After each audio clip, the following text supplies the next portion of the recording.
Welcome friends, પલક IAS એકેડમીમાં આપનું હાર્દિક સ્વાગત છે. આજે આપણે જોવાના છીએ બુક લિસ્ટ. કારણ કે જ્યારે પરીક્ષાની તારીખ બહાર પાડે એટલે વિદ્યાર્થીના મનમાં એક જ પ્રશ્ન હોય કે હું શું જલ્દીથી વાંચીને પાસ થઈ જાઉં. ઓકે, તો આપણે આજે એક એવા જ બુક લિસ્ટની ચર્ચા કરવાના છીએ. પણ એક વાસ્તવિકતા તો એ છે કે જો બુક લિસ્ટ મળવાથી જ પાસ થઈ જતા હોય તો હજી પણ મેરિટનું લેવલ 50% આજુબાજુનું ના હોય. કારણ કે આપણે જે વાંચીએ છીએ એ બધા જ વાંચે છે, પણ છતાંય આપણે શોધવાનો પ્રયત્ન એ કરીએ કે મને સારામાં સારું બુક લિસ્ટ મળે ક્યાંથી. ઓકે, તો સ્ટાર્ટ કરીએ કે કેવું બુક લિસ્ટ હોવું જોઈએ, એની માટે આપણે કેવી રીતના મેન્ટલી પ્રિપેર હોવા જોઈએ એ લિસ્ટને લઈને, એની આજે આપણે થોડીક ડિસ્કશન કરીશું. તો સૌથી પહેલાં તો આપણે જે ડિસ્કશન કરવાના છીએ એની અંદર ખાસ કરીને આપણું ફોકસ પોઈન્ટ રહેશે જીપીએસસીના બુક લિસ્ટ પર, અને જીપીએસસીની અંદર કઈ પ્રકારનું બુક લિસ્ટ ફોલો કરી શકાય અને તમારે કેવું કરવું જોઈએ એ તમારી ઉપર ડિપેન્ડ છે. પણ હું અહીંયા એવો પ્રયત્ન કરીશ કે તમને એક સારામાં સારું બુક લિસ્ટ મળે. પણ અમુક જે વિદ્વાનો છે એ અલગ અલગ પ્રકારનું વિચારે છે, તો એ થોડીક તર્કશક્તિમાંથી બહાર આવજો. બરાબર. હવે આપણે જે બુક લિસ્ટ અહીંયા જોવાના છીએ એ બુક લિસ્ટની અંદર class 1-2, police inspector, DYSO, STI આ બધાનું કોમન. જોકે બુક તો બધાને સેમ વાંચવાની છે, બરાબર. કારણ કે એક સિલેબસ મોટો હોય, એક સિલેબસ નાનો હોય, એક જ સિલેબસના બધા અલગ અલગ પાર્ટ છે. પણ તમારે ફિક્સ ટાર્ગેટ નક્કી કરવાનું છે કે કયા ટાર્ગેટની મારે પરીક્ષા આપવી છે, એને અનુલક્ષીને એમાંથી પોઈન્ટ સિલેક્ટ કરવાના છે અને એ પોઈન્ટ વાંચવાના છે. બાકી બુક લિસ્ટ સેમ હોય છે. માર્કેટની અંદર બધી જગ્યાએ ફરવાનું નથી, બરાબર. તો પહેલી વસ્તુ તો એ કે તમારો ગોલ ફાઇનલ કરો. ગોલ વગર તમારું કશું જ નહીં થાય. યાદ રાખજો, તમે એક દુષ્ચક્રમાં ફસાઈ જશો ને એ દુષ્ચક્ર હશે પ્રિલિમ્સ દુષ્ચક્ર, જેને કહેવાય કે લોકો પ્રિલિમ્સ જ આપ્યા કરે, નો મેઇન્સ થાય અથવા તો ઇન્ટરવ્યુમાં જઈને ફેલ થાય. પણ એનો મતલબ એવો છે મેઇન્સમાં ઓછા માર્ક્સ આવ્યા, બરાબર. બાકી ઇન્ટરવ્યુ તો ઓન એન એવરેજ જ હોય છે. એટલે આ પ્રિલિમ્સના દુષ્ચક્રમાં ન ફસાવવું હોય તો તમે એક ફાઇનલ ટાર્ગેટ નક્કી કરો ને એ ટાર્ગેટના સિલેબસને ધ્યાનમાં રાખીને બુક લિસ્ટ નક્કી કરો અને એમાંથી પોઈન્ટ વાંચો, બરાબર. કારણ કે અમુક જે મેઇન સબ્જેક્ટ છે એ તમારે વાંચવા જ પડશે. જેમ કે તમે જીપીએસસીની વાત કરતા હોય તો તમારા પ્રિલિમ્સની અંદર 2 પેપર લેવાશે. એ 2 પેપરની જો હું વાત કરું તો એક હશે GS1 હશે અને એક હશે તમારું GS2. ઓકે, તો એક GS2 અને એક હશે GS1. તો GS1 ની અંદર તમે જુઓ તો એક તમારું હિસ્ટ્રી થઈ જાય, બરાબર. એક તમારું આર્ટ એન્ડ કલ્ચર થઈ જાય, એક પોલિટી થઈ જાય, બરાબર, અને એક મેથ્સ રીઝનિંગ થઈ જાય. તો હવે બધાને પ્રશ્ન થાય કે હિસ્ટ્રી ક્યાંથી વાંચવું. તો હિસ્ટ્રીને વાંચવા માટે તમારે 3 ભાગ વાંચવા પડશે, બરાબર. એન્સાઇન્ટ આવશે, મિડિવલ આવશે, ઓકે, અને મોડર્ન આવશે. જો કે આપણે બધી ડિસ્કશન ક્લાસ 1-2 લેવલને ધ્યાનમાં રાખીને જ કરશું. પછી તમારે તમારો સિલેબસ પસંદ કરવાનો છે. એની માટે તમને જે બુક લિસ્ટ અનુકૂળ આવતું હોય એ તમારે ફોલો કરવાનું. દાખલા તરીકે લોકોનો એક પ્રશ્ન હોય, હે સર હિસ્ટ્રીમાં ક્યાંથી વાંચવાનું શરૂ કરવું. એટલે તારે વાંચવાની શરૂઆત ક્યાંથી કરવી છે એ તારે ડિસાઈડ કરવાનું છે, એ અમારે નથી કરવાનું. તમારી સામે સોર્સ છે જ. કોને આજે નથી ખબર કે જીસીઆરટી આવે છે, એનસીઆરટી આવે છે, બરાબર. તમારું જે પ્રકારનું લેવલ છે એ પ્રકારે વાંચવાની શરૂઆત કરો, પણ એ પુસ્તક ઓથેન્ટિકેટેડ હોવું જોઈએ, કોપી પેસ્ટ કરેલું નહીં. કારણ કે કોપી પેસ્ટમાં અગર ભૂલ થશે તો તમે એ પુસ્તકને લઈને ક્યાંય જઈ શકશો નહીં. દાખલા તરીકે તમારે હાઈકોર્ટમાં કોઈ પ્રશ્નને પડકારવાનો થાય તો એ પુસ્તક ગુજરાત ગવર્મેન્ટનું કે ભારત સરકારનું હોય એ જરૂરી છે કે કોઈ પ્રાઇવેટ પ્રકાશનનું હોવું જરૂરી છે. તો એટલા માટે બેઝ જ્યારે ક્લિયર કરતા હોય ને ત્યારે તમારે તમારા લેવલથી સ્ટાર્ટ કરવું જોઈએ. હવે તમે ગ્રેજ્યુએશન કર્યું હોય હિસ્ટ્રીમાં, હિસ્ટ્રી સબ્જેક્ટ સાથે, અને હું તમને એમ કહું કે જીસીઆરટી વાંચવાનું શરૂ કરો, તો એ તમારી ખોટી રણનીતિ છે.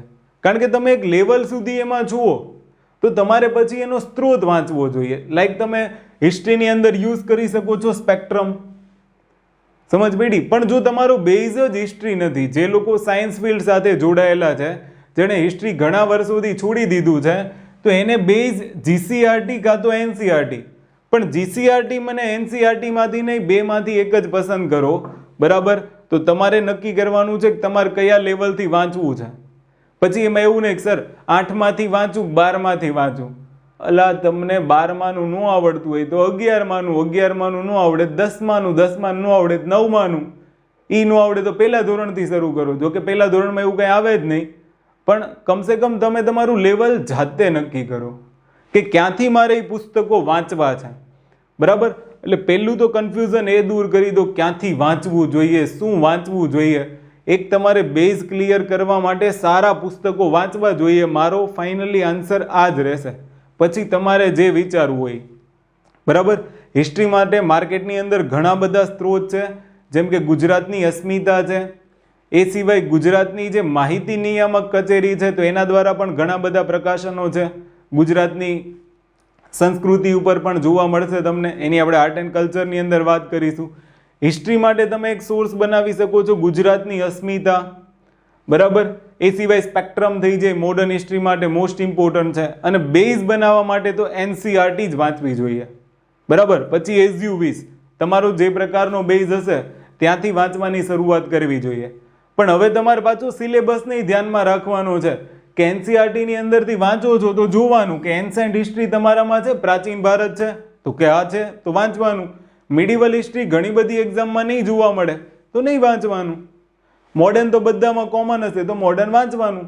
પણ એક વસ્તુ ધ્યાન રાખજો કે જ્યારે વાંચતા હોય ને ત્યારે તમે મેઇન્સ લેવલથી થોડું થોડું વિચારવાનું રાખજો. કારણ કે પ્રિલિમ્સ પાસ થયા પછી તમે રિઝલ્ટની રાહ જોશો, આ મને કન્ફર્મ ખબર છે, બરાબર. અને જ્યાં સુધી રિઝલ્ટ નહીં આવતું હોય ત્યાં સુધી તમે નેક્સ્ટ પ્રિલિમ્સની તૈયારી કરશો. મેઇન્સની તૈયારી તો તમે કરશો જ નહીં. મેઇન્સની તૈયારી તો મને ખબર છે ત્યાં સુધી તમે રિઝલ્ટ આવ્યા પછી જ સ્ટાર્ટ કરો છો, બરાબર. જે આપણી સૌથી મોટી મૂર્ખાઈ એને ગણી શકાય. પણ જો તમને કોન્ફિડન્સ હોય, પેપર આપો અને એ દિવસે તમારું કેલ્ક્યુલેશન જો મેરિટની આજુબાજુમાં આવતું હોય તો મેઇન્સ પ્રિપેરેશન સ્ટાર્ટ કરી દેવી જોઈએ. નહીંતર તમારી પાસે 2 મહિનાનો સમય હશે, તમે આ જીએસના સબ્જેક્ટ વાંચશો કે જે નવા સબ્જેક્ટ એડ થશે એને વાંચશો. તો બેટર છે કે જ્યારે તમે પ્રિલિમ્સ વાંચવાનું શરૂ કરો ત્યારથી જ તમે એને મેઇન્સને ફોલો કરતા જાઓ. તો આટલી હિસ્ટ્રીની અંદર તમે બુક લિસ્ટ અપનાવી શકો છો. એ સિવાય આર્ટ એન્ડ કલ્ચરની જો વાત કરીએ તો લોકો શું કરે, ડાયરેક્ટ નીતિન સિંઘાનિયા ઘરે લાવીને મૂક દેશે. રોંગ સ્ટ્રેટેજી છે. પન્ના જોઈને બી જશો. તમે જે હમણાં વાત કરો છો ને 120 દિવસની સ્ટ્રેટેજી, આ સ્ટ્રેટેજી ખોટી પડી જાય. નીતિન સિંઘાનિયા તમે 120 દિવસમાં વાંચજો, ખબર પડે. અને એ પાછી યાદ રાખવાની, વાંચી તો આખું ગામ લેશે પણ એમાંથી કયા પ્રશ્નો પૂછાઈ ગયા છે, કયા પ્રશ્નો પૂછાવા જેવા છે, કેવા ટોપિકને આપણે યાદ રાખવા, એ તમે એક વખત કરી જુઓ, તમને ખબર પડશે. તો એના કરતાં બેટર છે કે એવો સ્ત્રોત તૈયાર કરો જેની માટે તમારી પાસે પૂરતો સમય હોય. તો આટલી બધી બુક લિસ્ટ છે જ તમારી પાસે, આમાંથી તમે કોઈ પણ અપનાવી શકો છો. આ બધી ઓથેન્ટિકેટેડ બુક છે. ગુજરાતની અસ્મિતામાં અમુક ડેટા અને આ જે 3 બુકો છે, આ 3 બુકોના ડેટા થોડાક મિસમેચ થાય છે, પણ પ્રાયોરિટી તમારા 3 બુકને આપવી જોઈએ. આ માહિતી નિયામક કચેરીમાંથી મળી જાય તમને. તમારી આજુબાજુમાં બહુમાળી કે એવું હોય તો ત્યાં જઈને તમારે માહિતી નિયામક કચેરીનો કોન્ટેક્ટ કરવાનો. એટલે ત્યાંથી તમને જે ગુજરાતના લોક સંસ્કૃતિ રિલેટેડ પ્રકાશનના પુસ્તકો હશે એ તમને ફ્રીમાં મળી જશે. ઓકે, તો આને લઈ લેવા જોઈએ ને, એને વાંચો ને એમાંથી પોઈન્ટ સિલેક્ટેડ કરો કે કેવા પ્રશ્નો ભવિષ્યની પરીક્ષામાં પૂછાવાના છે. તો એની માટે તમારી પાસે પેપર એનાલિસિસ હોવું જોઈએ. પણ એ પેપર એનાલિસિસ હું બનાવીને આપું એની કરતાં બેટર છે તમે જાતે બનાવશો ને તો તમને આઈડિયા આવશે. બાકી હું એમ કહી દઉં કે આટલા નંબર આમાંથી, આટલા નંબર આમાંથી, એનો કોઈ મતલબ નથી. બેટર છે તમે વાંચો, જોવો કેવા પ્રકારના પ્રશ્નોની પ્રકૃતિ છે. એટલીસ્ટ તમે તો જુઓ કે કલ્ચરનો કેવો પ્રશ્ન બને છે. હું જોઈ લઈશ તો મને ફાયદો થશે, બરાબર. નંબર કહેવાથી શું ફરક પડશે, ચલો 5-10 નંબર આમાંથી પૂછાઈ ગયા. બેટર છે તમે જાતે એનાલિસિસ કરો. જો કે પેપર એનાલિસિસ તમારે જ કરવાનું હોય, અમારે તો ખાલી શીખવાડવાનું હોય કેમ એનાલિસિસ થાય. બાકી તમે જ્યારે પ્રશ્નની પ્રકૃતિને જોતા શીખશો, તમને એક ટ્રેન્ડ ખબર પડે કે કેવા પ્રશ્નો પૂછાય છે, ત્યારે તમારી તૈયારીની સાચી શરૂઆત કહેવાય. બુક લિસ્ટ ભેગું કરવાથી કશું જ ના થાય. આ બધું કેટલાય બુક લિસ્ટ ભેગા કરતા હશે, એક લાઇબ્રેરી બનાવી દીધી હશે ઘરમાં, પણ એ પુસ્તકને જો અડવાનો સમય તમારી પાસે ન હોય તો એ ખોટી વસ્તુ છે. બુક લિસ્ટથી દૂર રહેવું જોઈએ. પણ એક વસ્તુ છે, બેઝિક નોલેજથી તમે આગળ વધો, ધીમે ધીમે તમને ખબર પડે, પછી તમે મોટા મોટા પુસ્તકો તરફ આગળ જાઓ. જેમ કે એનસીઆરટી ક્લિયર થઈ જાય પછી તમે એની રેફરન્સ બુકો વાંચવાનું શરૂ કરો. એ પહેલાં તમે જો વાંચશો, એક રોંગ સ્ટ્રેટેજી છે. ઓકે, તો અહીંયા તમે આર્ટ એન્ડ કલ્ચરમાં આટલી બુકો ફોલો કરી શકો છો. એ સિવાય તો એઝ યુ વિશ, તમને જે લાગતું હોય. બાકી all over Indian art and culture તમને આમાંથી મળી જશે. કારણ કે આપણે આર્ટ એન્ડ કલ્ચરમાં 2 સબ્જેક્ટ ફોલો કરવાના ને, ઇન્ડિયા અને ગુજરાત. ખાસ કરીને ગુજરાતને વધારે પ્રાધાન્ય આપવાનું આની અંદર, કારણ કે ગુજરાતના કલ્ચરમાંથી પેપરમાં સવાલ તમને વધારે જોવા મળશે. એટલે આપણું ફોકસ પોઈન્ટ તો આ જ હોવું જોઈએ. ઓકે, પણ એવું નથી કે ઇન્ડિયન આર્ટ એન્ડ કલ્ચર નથી કરવાનું, કારણ કે જીપીએસસી છે એ એનું લેવલ જાળવી રાખશે. બરાબર, એની એક ડિસ્કશન આપણે એક લેક્ચરમાં કરવાના જ છીએ, પણ આને એક ખાસ ધ્યાન રાખજો. ઓકે, ત્યાર પછી પોલિટી. તો પોલિટીની અંદર તો એક જ, અને એ છે લક્ષ્મીકાંત. પણ લક્ષ્મીકાંતને વાંચતા પહેલા પણ પોલિટીની શું વાંચવી જોઈએ? એનસીઆરટી ક્લિયર કરવી જોઈએ.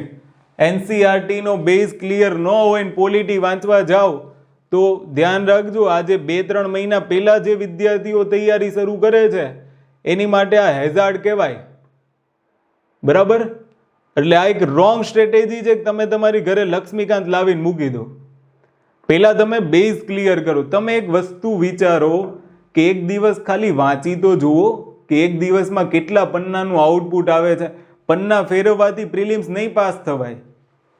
બરાબર, એ પન્નામાંથી તમારું આઉટપુટ પર ડે કેટલું છે એને જુઓ, અને પછી તમે જુઓ કે શું 120 દિવસમાં લક્ષ્મીકાંત પૂરી થાય એમ છે, લક્ષ્મીકાંત વિથ નીતિન સિંઘાનિયા પૂરી થાય એમ છે, તો તમે આવું બધું બુક લિસ્ટ ભેગું કરો. બાકી તો બધા બોલવાવાળા બહુ બોલશે કે આ બુક વાંચો ને ફલાણી બુક વાંચો ને મેં આ વાંચ્યું ને તે વાંચ્યું.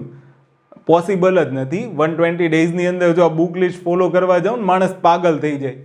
અને જો આપણે આટલી જ તૈયારી કદાચ આપણે ગ્રેજ્યુએશનમાં કરી હોય તો કદાચ મારું એવું માનવું છે કે એઝ અ ગુજરાતી આપણે કદાચ આ ફિલ્ડ તરફ આગળ ન હોત, આપણે આપણી જે પ્રોપર ફિલ્ડ છે એની તરફ આગળ વધ્યા હોત. એટલે હું અહીંયા એવું માનીને ચાલું છું કે આપણે બધા એક એવરેજ લેવલમાં છીએ, બહુ નબળાઈ નહીં, બહુ હોશિયાર પણ નહીં.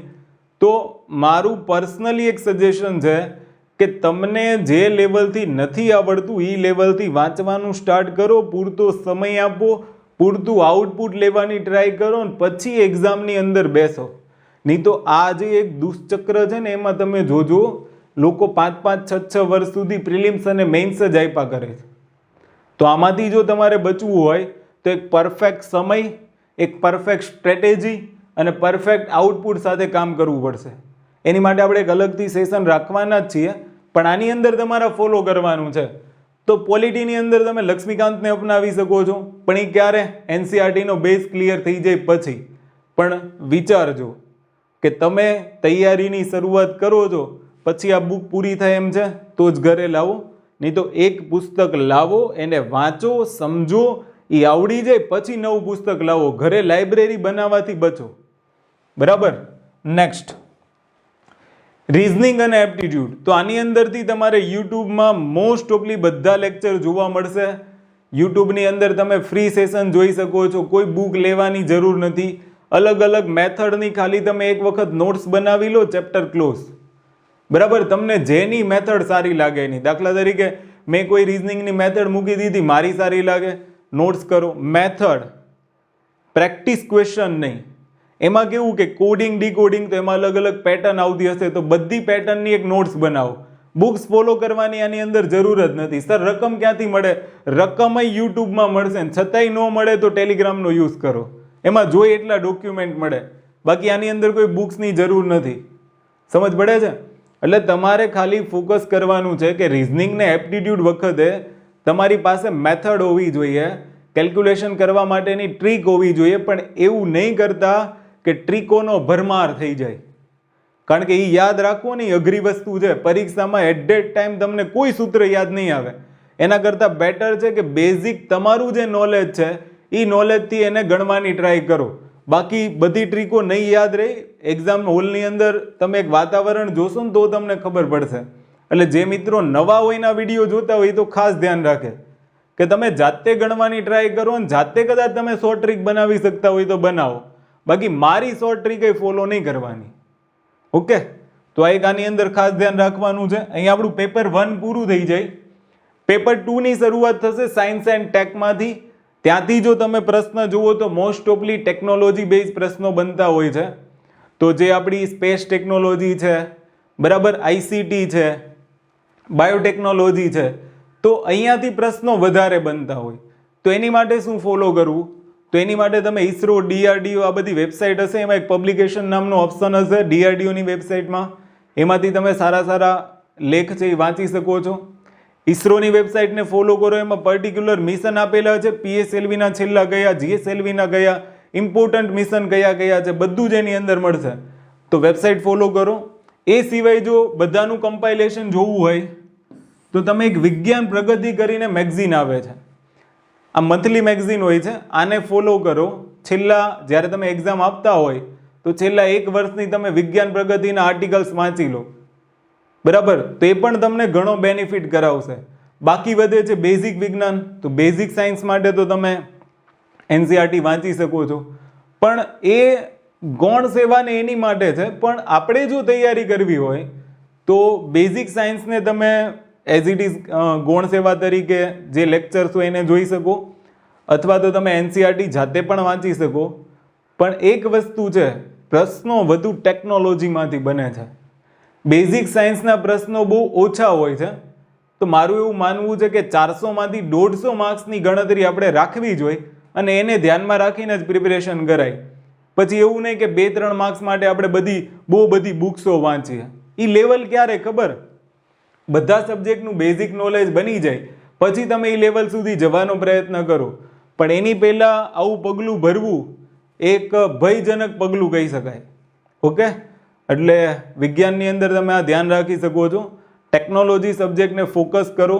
જે પણ કરંટ અફેર્સ છે, કરંટ અફેર એવું નહીં પછી કોઈ પાણી પીવે તો એમનું કરંટ બની જાય કે એમાં H2 એણે પીધું, 2 હાઇડ્રોજન ગયા, 1 ઓક્સિજન ગયો, સ્ટ્રોથી પાણી પીધું, પૂછાઈ શકે બોલો કયા કલરની સ્ટ્રોથી પાણી પીધું.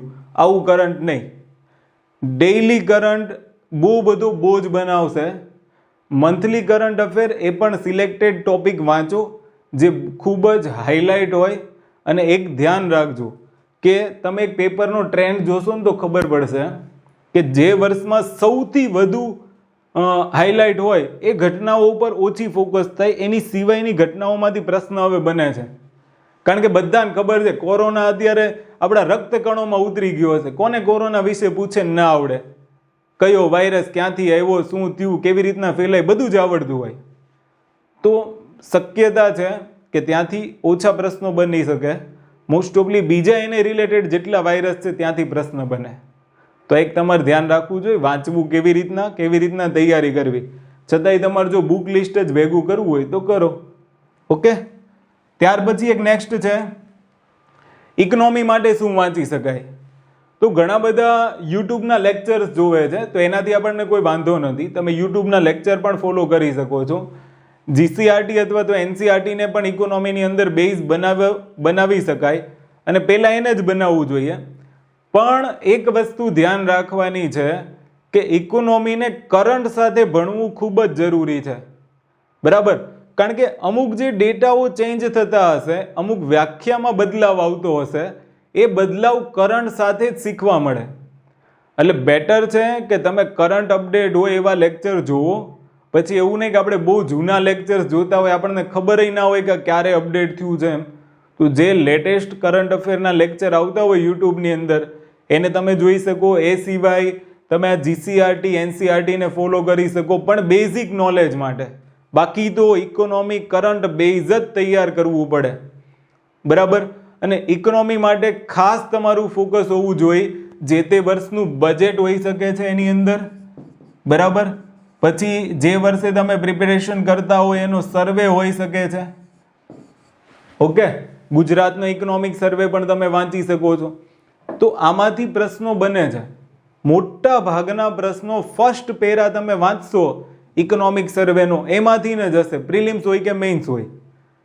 બરાબર, કાં તો ભારતનું જે બજેટ હશે કાં તો સર્વે હશે એનો જે ફર્સ્ટ પેરા હોય ને જેમાં પ્રસ્તાવના લખ્યું હોય, મોસ્ટ ઓફલી તમને એમાંથી પ્રશ્નો જોવા મળશે. તો એટલું વાંચી લો તો ઇનફ છે. બાકી તો તમારે અપડેટ રહેવું જ પડશે. ઇકોનોમિક સબ્જેક્ટ એવો છે કે જો એ કરંટ સાથે અપડેટ નહીં રહ્યો અને એક વર્ષ પ્રિપરેશન કરી લીધી ને બીજા વર્ષે તમે એ જ રિપીટ કરશો, પોસિબલ જ નથી માર્ક્સ આવે એમ. કારણ કે તમે વિચાર કરો, તમે ભણ્યા હોય MCLR બેઝ શું કહેવાય બેંક રેટ લોન રેટ નક્કી કરવાનું, અને અત્યારે તમે જુઓ તો એક્સટર્નલ બેન્ચમાર્ક રેટ મુજબ લોનનો દર નક્કી થાય, તો ડિફરન્ટ છે. તમે જૂનું જ વાંચ્યા કરશો કે MCLR તમને ખબર જ નહીં હોય કે નવું એક્સટર્નલ બેન્ચમાર્ક રેટ લાગુ થઈ ગયું છે, તો એ એક આપણી ખોટી સ્ટ્રેટેજી કહેવાય. તો અપડેટ સાથે વાંચવું પડશે. ઇકોનોમી સબ્જેક્ટ છે એને અપડેટ સાથે કરવો પડે. એક છે જીઓગ્રાફી, કમ્પલસરી NCERT માંથી જ કરાય. પછી એઝ યુ વિશ, તમને જે અનુકૂળ આવતું હોય વાંચો. બાકી મારું પર્સનલ માનવું એવું છે કે NCERT ની અંદરથી કરશો તો ફાયદો થશે. એ સિવાય તમે સારા સારા લેક્ચર્સ છે જે ગુજરાત માટે ફોલો કરી શકો. બરાબર, તો એક પ્લેલિસ્ટ ક્રિએટ કરો. પ્લેલિસ્ટની અંદર તમને જે સરનો ગુજરાતનો સારો લેક્ચર ગમે છે બધાએ જો પોતપોતાનું એક શું કહેવાય એફિશિયન્સી બતાવવાની ટ્રાય કરેલી જ છે. બરાબર, એ લેક્ચરનું એક પ્લેલિસ્ટ તૈયાર કરો ને તમારો ગુજરાતનો આખો સિલેબસ એ પ્લેલિસ્ટમાં આવી જાય ને એવી રીતના જીઓગ્રાફીનું પ્લેલિસ્ટ બનાવો.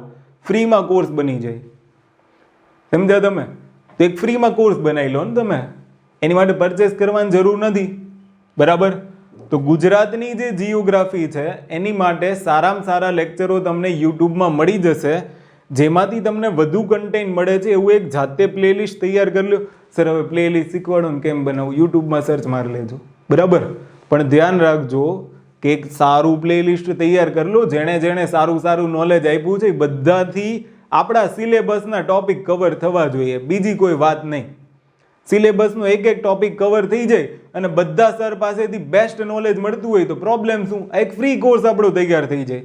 એ સિવાય તમારે બેઝિક નોલેજ માટે NCERT કમ્પલસરી વાંચવી જોઈએ અને પ્રશ્ન એના સોલ્વ કરવા જોઈએ, તો જ જીઓગ્રાફી આવડશે.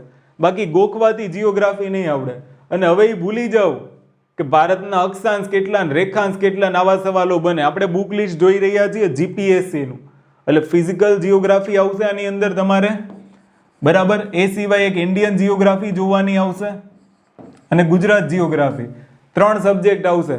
તો આ બંને માટે બેસ્ટ રહેશે NCERT. બાકી GCRT પણ સારી જ છે, તમે એને પણ ફોલો કરી શકો ગુજરાતીમાં. ઓકે, તો એ પણ એક સારી બુક છે. એ સિવાય સબ્જેક્ટ છે નેક્સ્ટ કરંટ અફેર. તો તમે આની અંદર કરંટ અફેર માટે દ્રષ્ટિની એક વાર્ષિકી આવે છે, વિઝન IAS ની ફ્રી વેબસાઇટ છે, એની ઉપર પણ કરંટ અફેર મુકાય છે. ગુજરાત પાક્ષિક છે. કરંટ અફેર માટે આ 3 ને ફોલો કરવા જોઈએ. તમે ડેઈલી વાંચો ને એના કરતાં તમે એક ડેઈલીનું શિડ્યુઅલ બનાવો. એક તમારું સ્કેડ્યુલ હોવું જોઈએ કે કાં તો હું વાર્ષિકીના આટલા પોઈન્ટ વાંચીશ, કાં તો વિઝન IAS ના મંથલી, કાં તો દ્રષ્ટિના મંથલી જે આવતા હોય એ હું આટલા આટલા ટોપિક વાંચીશ, એવું એક બનાવી લો. બરાબર, હું બોલું ને તમે શીખો પોસિબલ જ નથી. તમે જાતે જ્યારે કરંટ વાંચશો ને જાતે જ્યારે સમજશો ત્યારે પોસિબલ છે. હા, એક વસ્તુ છે કે તમારી પાસે સમય ન હોય તો તમે ફોલો કરી શકો.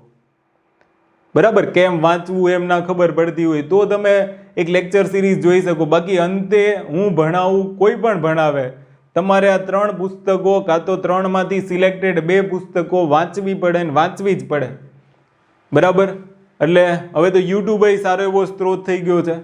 પણ મારું એવું પર્સનલી માનવું છે કે લોકો મોબાઈલ ને પેન લઈને બેસી જાય ને ડેઈલી કરંટ અફેર કરે, બેટર છે મંથલી મેગઝીન યુઝ કરો. ડેઈલી કરંટ એટલે સમજ પડે. તમારા 3-4 કલાક મિનિમમ વેસ્ટ થાય. 1 કલાક તમે એને સાંભળો, પછી તમે એને વાંચો. એક તો દરરોજ કરંટ અફેર ભેગું કરવું ને એમાં વાહિયાત વસ્તુઓ વધારે હોય. બરાબર, ઇમ્પોર્ટન્ટ વસ્તુ કરતા. અને જે મંથલી કમ્પાઇલેશન આવે છે ને એમાં ઇમ્પોર્ટન્ટ વસ્તુઓ વધારે જોવા મળશે. તમે જોજો એમાં બધું વધારાનો સ્ત્રોત નહીં હોય. તો બેટર છે કે એક મંથલી મેગઝીન આવે, એ મેગઝીનને તમે નેક્સ્ટ મંથની અંદર ટાર્ગેટ કરો કાને કેમ વાંચવું, અને એ તમારું ટાઈમ ટેબલ હોવું જોઈએ. બરાબર, તો વાંચવામાં સમય બગાડો યુટ્યુબમાં અને એમાં તો પછી બહુ કેવું છે ડિસ્ટ્રેક્શન વધી જશે. મેસેજ આવી ગયો, ટેલિગ્રામ આવી ગયું, તો આ એક ખોટી સ્ટ્રેટેજી બનશે. કરંટ અફેર માટે આ 3-4 વસ્તુ ફોલો કરવાની છે. બાકી તમને કંઈ પણ પ્રશ્ન હોય તો તમે ડાયરેક્ટલી મને કમેન્ટ કરીને પૂછી શકો છો, જરૂરથી એનો આન્સર આપવામાં આવશે. પણ તમે જ્યારે બુક લિસ્ટ બનાવતા હોય, ફરીથી એક સજેશન આપું છું કે બુક લિસ્ટ બનાવતા પહેલાં એક બુકને વાંચો, પૂરી થાય પછી નવી બુક પરચેસ કરો, નહીતર પૈસા બગડશે. ઓકે, તો ખાસ ધ્યાન રાખજો. બુક લિસ્ટ માટે કંઈ પણ પ્રશ્ન થાય તો તમે કોમેન્ટ કરી શકો, અને આપણી ચેનલમાં તમે મન ફાવે એવી કોમેન્ટ કરો, બધાને છૂટી. બરાબર, એવું કંઈ નહીં કે આવું નહીં લખવાનું, તેવું નહીં લખવાનું. ખરાબ લાગી ખરાબ લખો. બરાબર, ઓકે. તો જો કંઈ પણ પ્રશ્ન હોય બુક લિસ્ટની અંદર તો કોમેન્ટ થ્રુ પૂછી શકો છો. બાકી અમુક વસ્તુ તમારે ધ્યાન રાખવી પડશે. આટલી બધી બુક લિસ્ટ મેં આપી તો દીધી, પણ જ્યારે તમે 2 કે 3 મહિના અગાઉ તૈયારી શરૂ કરો તો મગજની અંદર પહેલો પ્રશ્ન એવો જરૂરથી થવો જોઈએ કે શું આ બુક લિસ્ટ આટલા દિવસોની અંદર પોસિબલ છે? પછી તમે આગળ તૈયારી શરૂ કરો. જય હિન્દ, જય ભારત.